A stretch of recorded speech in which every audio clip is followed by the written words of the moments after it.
When launching a podcast, you want to be available in every app, and Apple Podcast is still one of the most used apps for those who listen to podcasts regularly. So in this video, I'm going to show you how to start a podcast in Apple Podcast, why you want to manage it through Podcast Connect so you can offer paid subscriber audio, see even more detailed statistics, and how you can connect your podcast to Apple Podcast with a single click when you host with Riverside. Here's how to start a podcast in Apple Podcasts. First, you'll want to go to podcastconnect.apple.com. This is where you can sign in with your Apple ID or iCloud account and then manage your show going forward. I'll put a link to this website down in the video description. Now, if it's your first time logging in here, you won't see any shows, but over time you can add and manage multiple shows and even give other people permission to manage your show as well. Now, if you wanted to add a show from scratch, you can click the plus icon here in the top left and choose New Show. Most often, you'll be adding a show with an RSS feed, but you can also add a show without an RSS feed if you want to upload that audio directly to Apple Podcasts. This is useful for subscriber-only audio. We'll get to that in a second. Choose Add a Show with an RSS feed, click Next, and here you'll paste the RSS feed from your podcast host. Once you submit that RSS feed, it'll go through a short approval process, and then your show will be live on Apple Podcasts. But there's an even easier way to do this when you host your podcast on Riverside. I record every episode of my podcast in Riverside, and if you have a pro account or higher, you can actually host your podcast, and it's totally included with your Riverside subscription. So here I've created a podcast. You just need the name of your show, description, some show art, and then upload your first episode. If you'd like to see the entire process of hosting your show on Riverside, I have a video on that. I'll link right up here. But once you have your first show added and you're ready to publish, you can connect it to Apple Podcasts with one click. Just click the plus icon here and then connect to Apple Podcasts. Once you click Connect Apple Podcasts, it's actually going to send the show directly to Apple Podcasts and it will be submitted. Then you can click here and you'll see View on Apple Podcasts or go to Podcast Connect. This way you can manage it like I was just showing you. Once you submit your show to Apple Podcasts, you don't really have to deal with that connection again.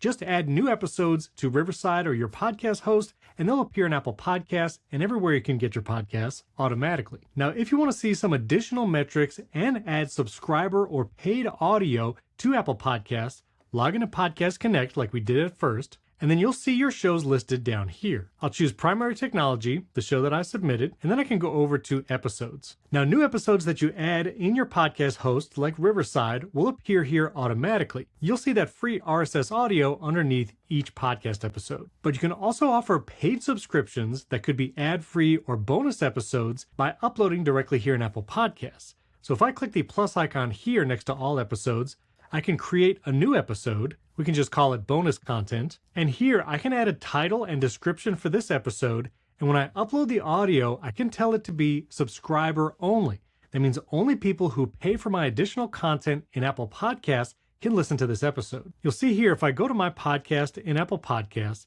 not only are there the public episodes, the free RSS shows, but you'll see subscriber only audio over certain episodes.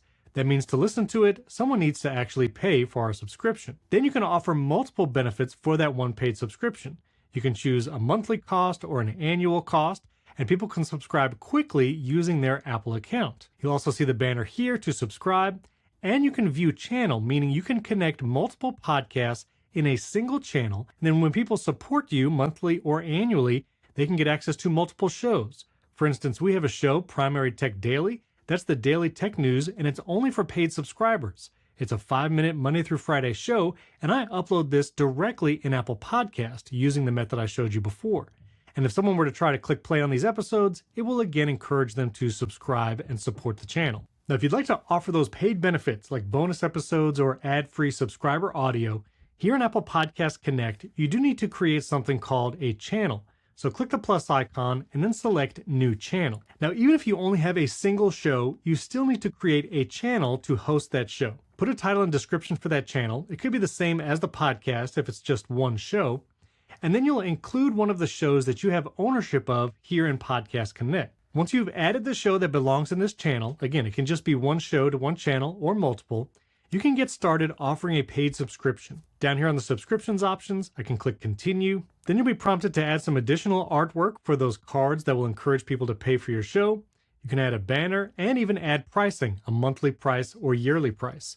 Once you've set all this information and told Apple what benefits you're offering, whether it's early access episodes, ad-free, or bonus content, you can submit your channel for review, And once Apple Podcast approves it, then people can support your channel and subscribe directly in Apple Podcast, which is a great way to monetize your content even when you don't have a lot of downloads or followers just yet. So now that your podcast is live in Apple Podcast and you might be offering paid subscriptions, here's some additional information you might want to see in Podcast Connect. Let me go over to my tech show, Primary Technology, and here I can go over to Analytics. Now, Analytics are actually brought into Riverside, and you'll be able to see your download numbers across Apple, Spotify, and even YouTube views all in one place. But looking at your analytics in Apple Podcast offers even more data.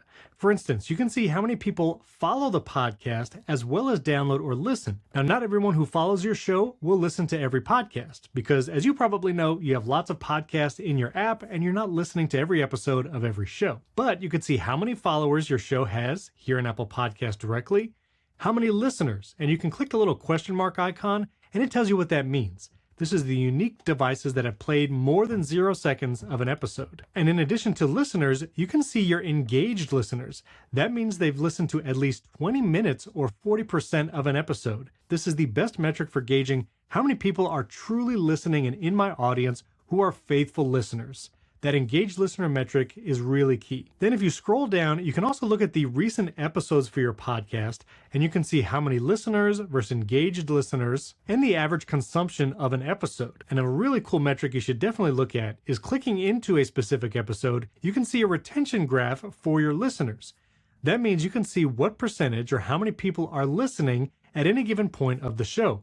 Retention graphs will usually look like this, where people drop off over time. They don't tend to finish the episode. But this will help you gauge, is there a part where people drop off significantly? Was that an ad, a sponsorship, or did you start talking about something that was off topic, or maybe some rabbit trails? Or what were areas that had a spike in listenership? Maybe you have chapter markers like I do, and someone actually skipped to a certain point in the show, and that's when you'll see a bump like that. These retention graphs can offer a lot of information about what topics resonate with your audience, and maybe which ones you should avoid in the future. Then you can also see at the bottom geographic information, countries and cities where people listen, but that will be pulled into Riverside when you host there as well. Finally, once you offer those paid subscriptions, here in Podcast Connect, you can see how many free trials have started if you offer those, how many people are supporting your podcast, and the retention rate, those who maybe have paid and then have left after a certain amount of time. But that's how to start a podcast and manage it using Apple Podcast Connect. If you have any questions, drop comments below this video. I'll help you there. And don't forget to subscribe to the Riverside channel and hit that like button. We have lots of resources on launching and growing your podcast and monetizing it even when you're just starting out. I have a video right here where I talk about 5 ways to monetize right now, no matter what size your audience is. And if you're looking to upgrade your setup, or maybe you just need an easy way to be able to record anywhere, well, I'll put a video right up here where I talk about 3 easy setups where it's just a USB mic and your computer and you can be good to go even to record high quality video and audio podcasts. Thanks for watching. We can't wait to see what you create.